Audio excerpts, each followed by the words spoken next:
नमस्ते अस्तु भगवन् विश्वेश्वराय महादेवाय त्र्यम्बकाय त्रिपुरान्तकाय त्रिकालाग्निकालाय कालाग्निरुद्राय नीलकण्ठाय मृत्युञ्जयाय सर्वेश्वराय सदाशिवाय श्रीमन्महादेवाय नमः।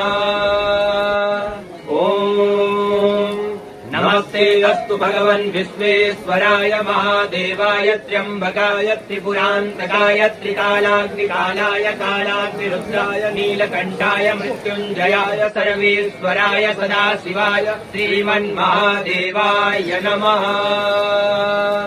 ॐ नमस्ते अस्तु भगवन् विश्वेश्वराय महादेवाय त्र्यम्बकाय त्रिपुरान्तकाय त्रिकालाग्निकालाय कालाग्निरुद्राय नीलकण्ठाय मृत्युञ्जयाय सर्वेश्वराय सदाशिवाय श्रीमन्महादेवाय नमः।